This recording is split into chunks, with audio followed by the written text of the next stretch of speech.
Yeah, but I also want to give time. I want to give some of this stuff a chance to disseminate. Like Um, what? both COVID vax being safe for kids 5 to 11 years of age. I'm like, okay, that's one out of the three manufacturers. So it Like was for just the me, one, the Pfizer, right? yes, Okay.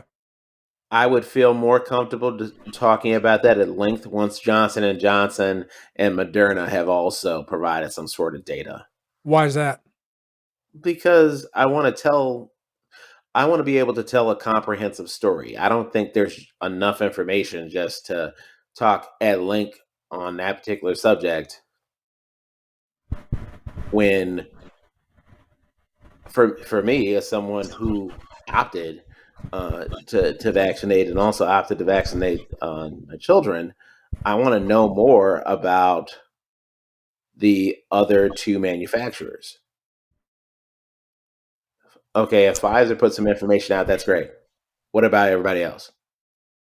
There's been at a minimum three manufacturers. I want to Not know argue, more. not arguing with you, just out of curiosity. So I guess from a talking standpoint, yeah, I get it. But at the same time, though, as long as there's one that's safe for kids, does it matter what the other two say since they're two different, or rather three different concoctions, essentially? Um, to me, it matters. Okay. Um, because well, one, we didn't go with the Pfizer version. We went with the Moderna. So I want to know more about what that manufacturer happens to say because that is the version that is most prevalent in this household. Because okay, speaking of which, why is that? That's just because that's what you could get at the time. That's what you thought That was was what better. was available in Okay. terms of where we happen to get appointments. So I have another question, and this is not to stir up an argument. This is really just out of curiosity. Not honestly, not so much for Gabrielle, but more for Matthew and Ashley. But you can answer for all three if you want. What's up? First of all, Gabrielle's vaccinated, correct? You said Yep. okay. So when it came to, I guess both of Matthew and Gabrielle, and whenever it comes for Ashley too, was it a thing of they were allowed to make their own decision about getting it, or was it a thing of their parents decided to basically make them get it? I mean,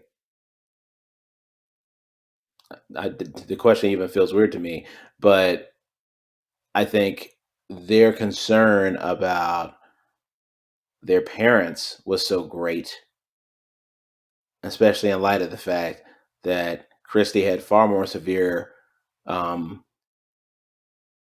side effects from COVID than she ever had from the shot. That that alone was rationale enough. We didn't have to do, that much of a sell job If once it one of became. them, if one of them, or I guess Ashley in this case, says she didn't want it, would you let her not have it, or what? I mean, I'd be like, "What the hell are you thinking?" I mean, That's fair. Well, that's a fair question. But what if, or any one of your kids, let alone her, provided solid rationale for their perspective as to why they didn't want to get it? well, fortunately, my children periodically provide solid rationale for why they don't have to take a bath every other day or every third day, and periodically I have to say, "Yeah, that's cool and all, but yeah, I still need to go take a shower." Okay. Thank you for answering. I appreciate it.